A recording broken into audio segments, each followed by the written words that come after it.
Hey everyone, Jess here and thanks for tuning into this week's holiday special episode of Recall. Now the 2014 LCS season is right around the corner. 6 teams battled it out for 3 spots in this year's lineup. Evil Geniuses and Determined Gaming took the stage Friday at the brand new North American studio for the spring promotion matches. EG emerged victorious. Day 2, after many technical difficulties, Team Coast won their spot in the LCS against the Walking Zed. And Sunday, a new and improved Team Curse fought their way back into the LCS against Cognitive Gaming. Team Dignitas, TSM, CLG, XTG, Cloud9, Curse, EG, and Team Coast will be back on January 17th for the 2014 Spring Split, which actually just happens to be my birthday. Battle of the Atlantic also continued this week in North America, so here's a quick recap on the clash of the two regions. Last week, Alliance beat out Team Dignitas and TSM won their match against Lemon Dogs. This brought the score to 1 point for EU and NA with 2 points. Friday, those matches picked up again in Los Angeles. CLG lost against Team Alternate, tying the score. EU took the lead with Gambit winning against XTG. The score was 4-2 going into the highly anticipated rematch between Fnatic and Cloud9. The winner of this match would take home the victory for their region, and Cloud9 showed that they weren't losing this time. Cloud9's win brought North America to 5 points, beating Europe's 4. Many were confused at how the point system worked for this tournament. Each match was worth a different amount of points and was placed on almost a tier-like system. The matches with Team Dignitas, Alliance, CLG, and Alternate were allotted 1 point due to those teams being in the 3rd best tier. TSM, Lemon Dogs, XTG, and Gambit all made it further in last season's qualifiers, so they were placed in the 2nd tier, thereby earning the winner 2 points. Cloud9 and Fnatic both were number 1 in their region, so their match was top tier, having a worth of 3 points. So even though EU won 3 games, North America's wins were with the higher tiered matches. And Riot Quickshot shared this behind-the-scenes picture of Battle of the Atlantic and the Spring Promotion qualifiers. This is the control room where they manage all of the graphics, videos, camera shots, and microphones. From personal experience, I can tell you that this is much more complex than a local news control room.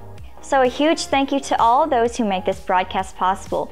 We wouldn't have this amazing LCS production without these guys. Switching gears now, IronStylus talked more about the new Lunar Goddess Diana skin on the forums. There's a lot of debate on the in-game model for this new skin and what the final product will look like. He says that the community's feedback has given him a lot of great ideas to go off of, but he can make no promises on what will be changed. Lunar Revel is well over a month away, but with holidays coming up, it may be hard for the team to make any changes. He says things might drastically change, or they may not change at all. There are no guarantees, but he has taken feedback into consideration.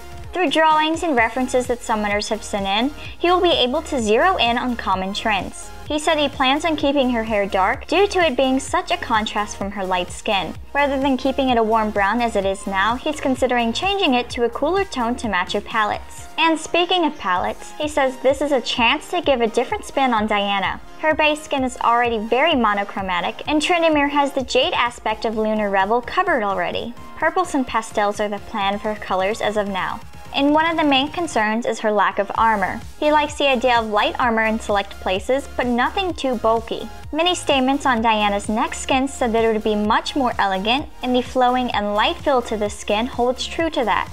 In replies to some feedback, he said he actually likes a lot of fan concepts and would eventually like to see skins along those lines in the near future. He even mentions an awakened being legendary concept he's thought about for her. But we won't see any updates on the PBE until after January 5th due to the holiday season. But right before the halt on the daily PBE updates, there have been some minor changes to a few icons and even a summoner spell. 4 summoner spell icons that recently had a revamp are seeing a minor tweak on the PBE.